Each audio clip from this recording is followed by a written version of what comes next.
So boom. If you're new here, welcome. If you're not new here, welcome back. Either way, you're much appreciated. So today we have a special video. As you can see, we have a Mercedes here, which is my favorite. And this is not just a regular Mercedes. No, it is not an AMG. It is not a slouch either. As you see by the title, this is a 2016 E550. Today I'm going to make an overall review on the car and how it's held up 10 years later and over 200,000 kilometers later as well on this example. Let's get started. It is extremely windy, so hopefully that doesn't get picked up too much on the mic. But this car right here, the W212, is one of my favorite Mercedes designs. It's the perfect mix between classic but somewhat modern Mercedes, but also, I don't know. To me, this car just has the perfect shape.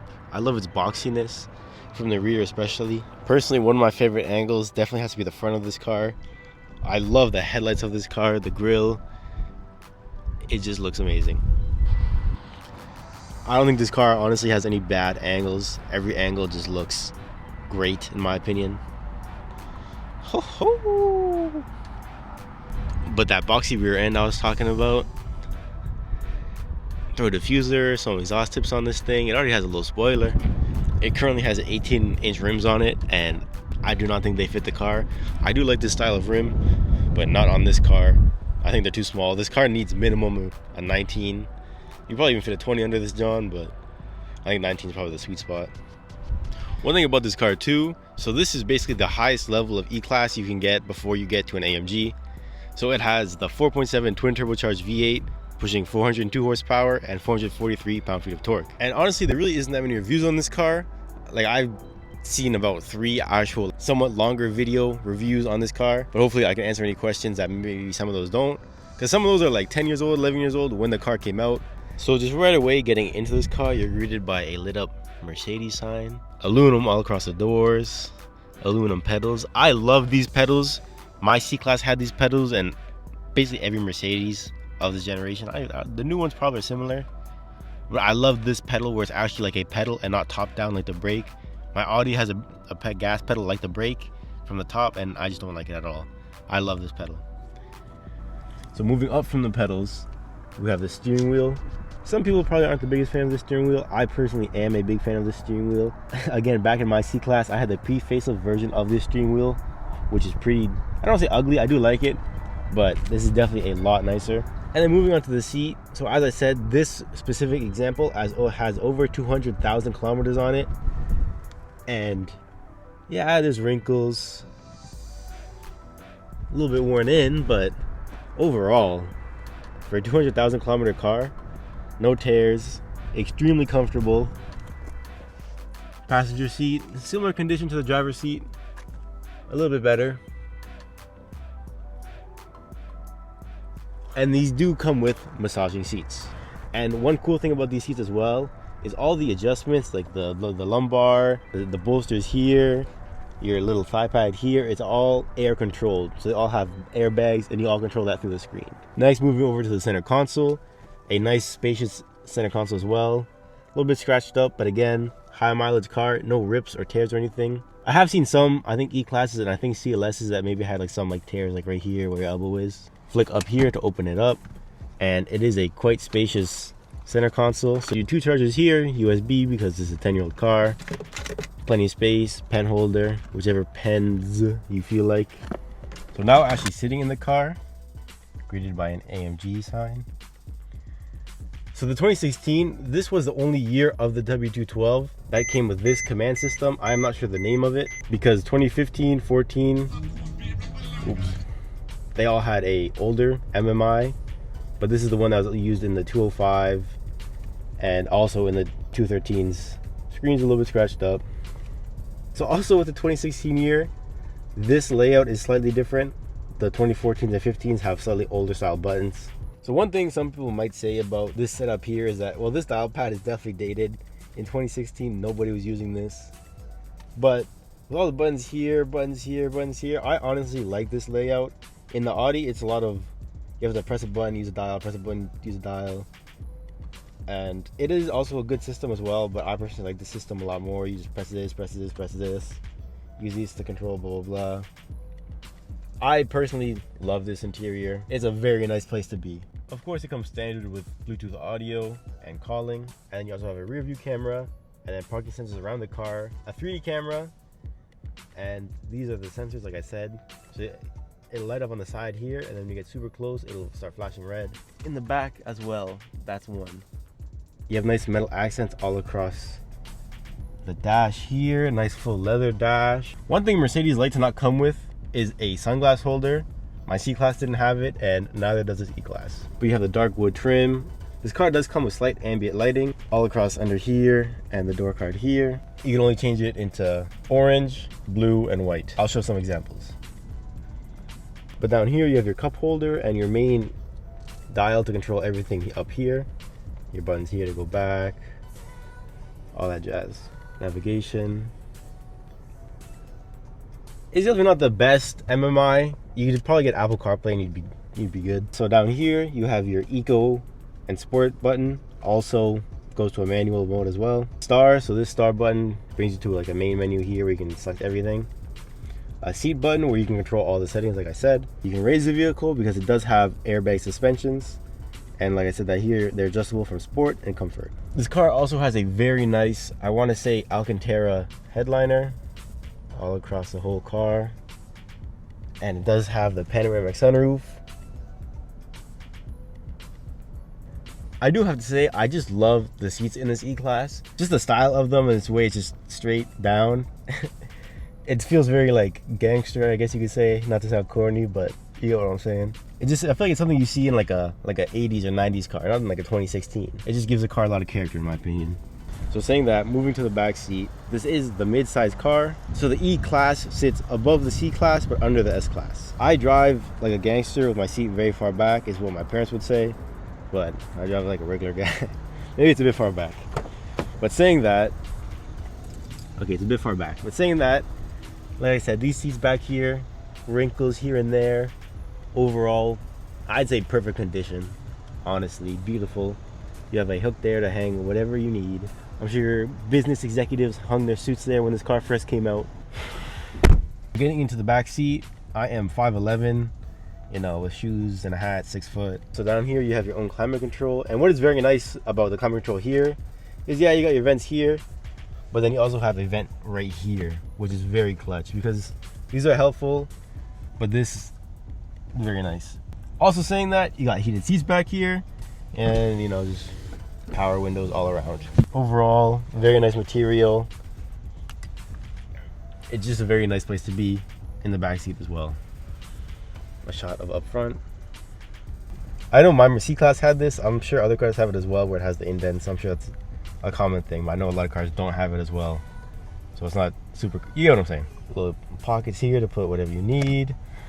But again, look at how, like, of course, you sit like this, yeah, you can hit your knees, but what are you sitting like this for, bro? See, tons of room. If you have 5 people even, yeah, just hit one of these, like there, like there. You know, I'll move my seat up a little bit. I'm not that much of an asshole. So moving on to the trunk, I currently have a lot of bread in the trunk, so don't mind that.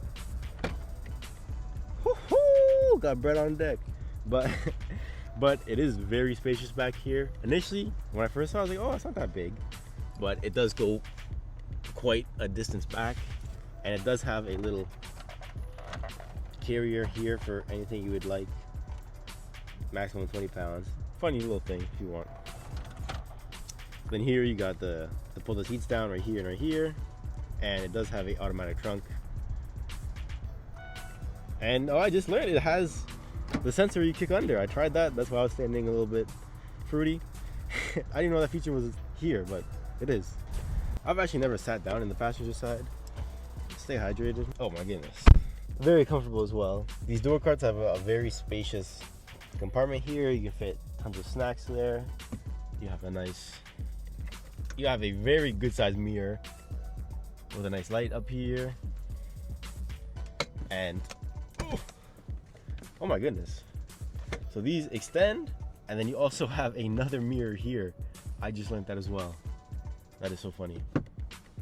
So you are not getting any sun in your eye. So my 2009 C-Class came with the Harman Kardon sound system as well. I'm sure it was an older version. And I don't know if, I will say, some speaker in the back is definitely blown. good, baby. Big dog walk up on a nigga, hey, what's up with you? Lock and low, cooking back steaks with an orange chicken. Keep the truth alive as obvious, that's the main mission. This is a rental car, so people are definitely beating on this John.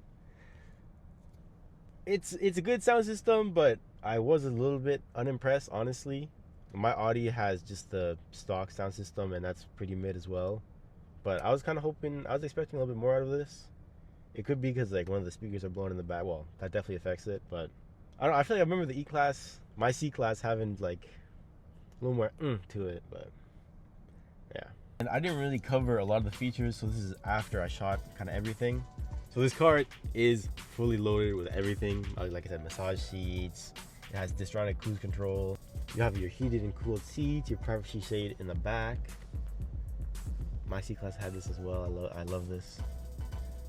It'd take a lot longer if I covered like all the features of this car. So those are just kind of like the standout ones. Basically every standard luxury option you would expect from a Mercedes of this generation, this car has. So getting squeezed in by the seatbelt.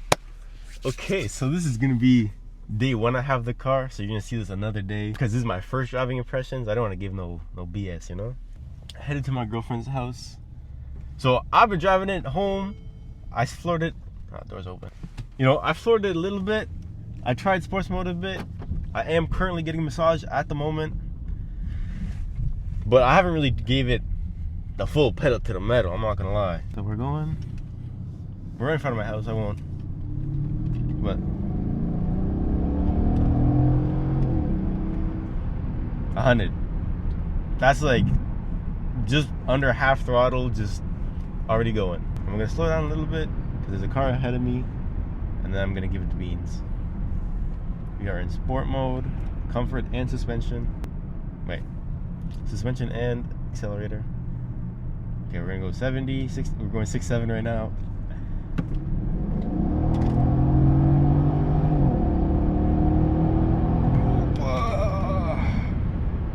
So this car, one thing I will say, it's not like punchy in your face fast. Well, I was going 6.7. It has like a wave of torque. It just rides. It just goes and goes and goes. And it's a big body. It carries speed well. So you'll hit like 160 without even realizing. Now I'm gonna be going from basically a standstill at a stop sign, turning left, and then fully gonna floor it and then see how that feels. But this is just like turning. I'm going like 20, 70, 80, 80, 80. Damn. Yeah, so I'm gonna go with my first statement. It's not like punching your face fast, but when it gets going, it's going. It's like a train. It just gets up and goes. So these things are rated at, I believe, 402 horsepower and 443 foot-pounds of torque off the dome. And the thing about these engines is they are a tune away from 500 horsepower. Any just ECU flash on these engines gets them not well above, but a little bit above 500 horsepower. I'm not too sure on the torque numbers. I'll show some examples. At a downpipe and everything, you're mid 500 horsepower right there. And there is a police right there. I'm going 100. It's 100 on the road right now. I've experienced the car already, but I haven't done it from a dig. So I'm gonna brake boost this a bit.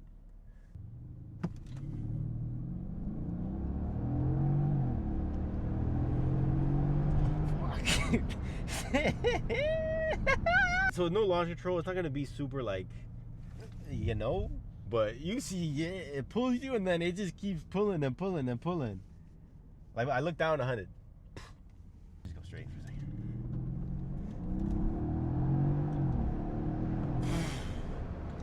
I brought it. It's just pull. You can see my face like get pulled back probably. Not like not that much. You see me get pulled back for sure. But holy. Okay, we'll do one more little something, and then.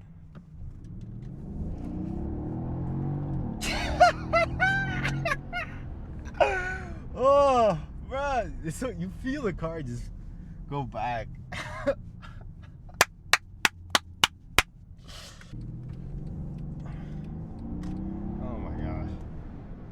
But now talking about the comfort aspect of this car. So one thing about my car, about my Audi, is I feel like it's super touchy, the pedal. And I know these cars, they're not really comparable because they're in different classes. Well, I think the Mercedes of this generation, they have a very I don't say not responsive pedals, but they're not as sensitive, you could say, you know. I know in my C300 they had a bit of a delay, and then when I got it tuned, it fixed it right away, and it was way better. There's not really any turbo lag at all that I notice. Like, there is a little bit. This car, it just like, it hits you and then it just keeps going and going and going. I'm very impressed in that aspect. But driving, again, comfort wise, I'm all over the place. I just can't keep a straight train of thought. So excited. Nah, like, yeah, everything in this car just feels effortless. The gas, effortless. The brakes feel effortless. You give it a little bit, you just go effortlessly. There's no like twitchiness at all. I miss driving a Mercedes. That's all I can say, you know. And the goal is honestly to get back into Mercedes again. It's super quiet. You do hear some of the engine, which no problem. You're hearing a V8. I don't have an issue with that.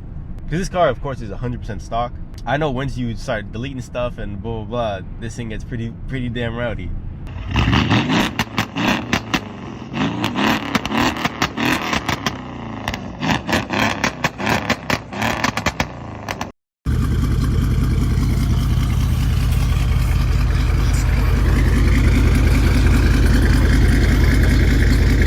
Just as a completely stock standpoint, just driving casually, it's just relaxing. The interior is a nice place to be. This example with over 200,000 on it, the driver's seat has some wrinkles here and there, but there's no tears, no rips. It's still very comfortable.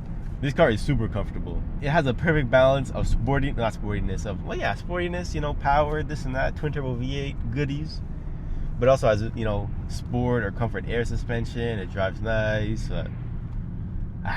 Like I said, I am very impressed. For a 10-year-old car with over 200,000 on it too, beautiful. Basically, yeah, that's it. That's the end of the video. That's hopefully a somewhat in-depth review of the car and how it held up 10 years and 200,000 kilometers later.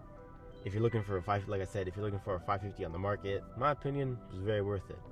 This specific example would probably go for, realistically, I'd say like 17 to 18K because of the high mileage.